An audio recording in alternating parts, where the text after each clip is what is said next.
नमस्कार दोस्तों, आप देख रहे हैं इंडिया तक न्यूज वन और आपके साथ मैं राजन पांडे। इस वक्त की सबसे बड़ी सियासी खबर आ रही है महाराष्ट्र मुंबई से। महाराष्ट्र में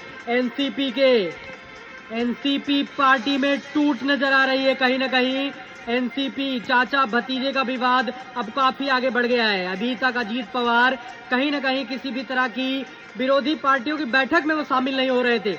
जो केंद्र सरकार के खिलाफ विपक्षी पार्टियां एक हो रही थी, अजीत पवार उसमें कहीं ना कहीं अपना समर्थन नहीं दे रहे थे। और बड़ी चर्चा का विषय ये था, लगातार महाराष्ट्र से जो संकेत आ रहे थे वो एनसीपी के लिए अच्छे नहीं थे और आज दोपहर होते होते वो संकेत परिणामों में बदल गए। एनसीपी के बड़े नेता शरद पवार के भतीजे अजीत पवार ने बीजेपी शिंदे सरकार में शामिल हो गए हैं। इस वक्त की सबसे बड़ी खबर, सबसे बड़ा सियासी ड्रामा महाराष्ट्र से निकल के आया है।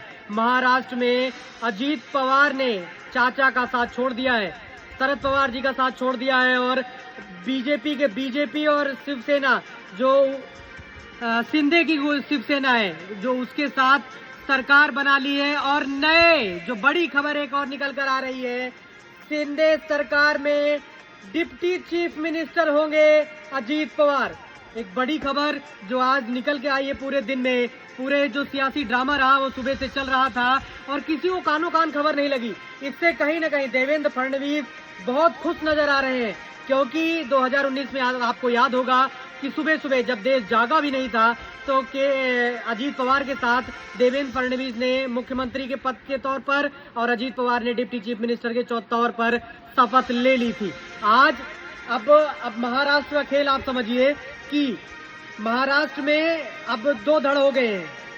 एक धड़ उद्धव का अलग था ही, अब एनसीपी में भी दो धड़ हो चुके हैं। अजीत पवार बीजेपी के साथ खुल के समर्थन कर रहे हैं, मोदी जी की लगातार तारीफ कर रहे हैं, उनकी नीतियों की तारीफ कर रहे हैं और कह रहे हैं कि मोदी जी के नेतृत्व में देश सशक्त बन रहा है। और एक बड़ी खबर मैं आपको और दे दूं कि एनसीपी के अजीत पवार ने साफ किया है कि वो किसी विधायक के तौर पर नहीं, पार्टी के तौर पर इस सरकार में शामिल हुए।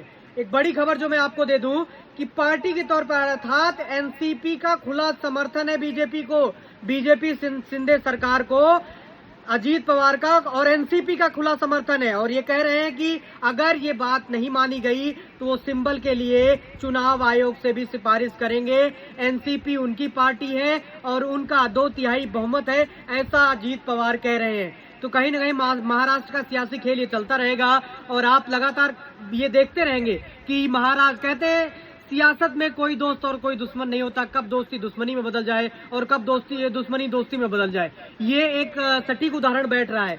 जो पानी पी पी के एक दूसरे को कोसते थे वो आज फिर एक दूसरे के साथ सब एक साझा मंच साझा करेंगे और कहीं ना कहीं सरकार एक नेतृत्व में चलेगी और बीजेपी के लिए एक बहुत बड़ा प्लस पॉइंट होगा ये, क्योंकि 2024 से चुनाव से पहले ठीक एनसीपी का साथ आना, अजीत पवार का साथ आना, शरद पवार खुले तौर से इस चीज का विरोध कर रहे हैं।